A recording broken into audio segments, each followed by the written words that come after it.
My great-great-grandfather was a brewmaster in Germany who brought his talents to Indiana at the end of the 19th century. Since 2011, I have been the master distiller at the Firestone and Robertson Distilling Company in Fort Worth, Texas. Informally, we refer to our distillery as TX Whiskey. I joined the company as their first employee after opting out of a PhD program in biochemistry at the University of Texas Southwestern Medical Center. Most parents would be distraught to hear their son was leaving medical research to make booze. But for me, it was a little different. When I called my mom to tell her I was leaving school to make bourbon in Texas, she didn't say, "You can't leave school to make bourbon." She said, "You can't make bourbon in Texas. You don't have the right water." But Mom, it turns out you can make bourbon in Texas, and in any state for that matter. Kentucky has prime water for making bourbon, but so do many other states, including Texas. And Texas, with plenty of high-quality corn crops, hot summers, and winters that fluctuate between 30 degrees and 70 degrees Fahrenheit, often within the same day, is just as suited to making bourbon as Kentucky. We distilled our first batch of bourbon at TX Whiskey in February 2012. At the time, we were making about 3 barrels per batch, with a maximum capacity of 3 batches per day. At this scale, we were actually a relatively large craft distillery, but our output was a drop in the bucket compared to the big boys in Kentucky and Tennessee. I was personally just fine with making 3 to 9 barrels of whiskey a day. But the distillery's original proprietors, Leonard Firestone and Troy Robertson, were not. They wanted to take the big boys head-on, in quality and volume. So, in 2014, they bought a declining golf course, and on its 100 acres, we built one of the largest whiskey distilleries west of the Mississippi River.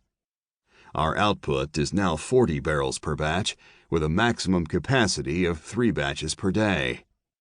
In 2019, we sold TX Whiskey to Pernod Ricard, the second largest wine and spirits group in the world. We are their largest whiskey distillery in the United States.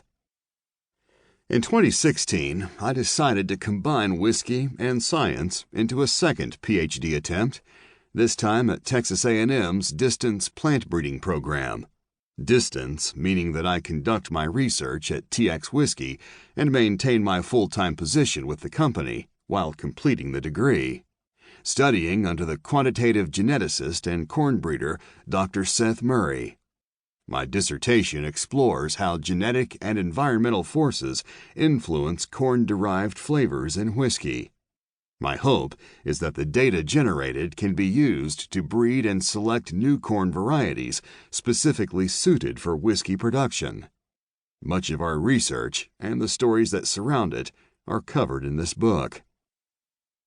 So, through and through, I am a student, maker, and advocate of whiskey. Aside from when I am fortunate enough to tour a winery or vineyard, or when I steal a sip from my wife's wine glass, wine doesn't intrude on my mental or gustatory faculties. But over the years, as I scoured the scientific literature on alcohol, visited wineries, and developed friendships with winemakers, I realized they pursued certain techniques that whiskey distillers were ignoring.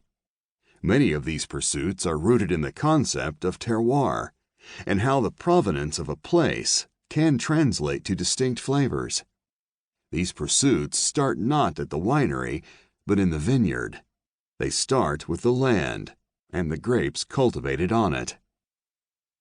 Imagine a trip to your local liquor store. If you're like me, you're taken aback by the sheer volume of wine bottles on the shelves. Hundreds or thousands of different wines from all over the world, labeled by region, grape variety, or both. How do you choose? Maybe you select by grape variety, such as a Merlot or a Pinot Grigio. Or perhaps you go by region, such as the terroirs of Sonoma Valley or Bordeaux. To keep listening to this audiobook, I've left you a link in the description so you can do it, at no cost thanks to Audible's 30-day free trial.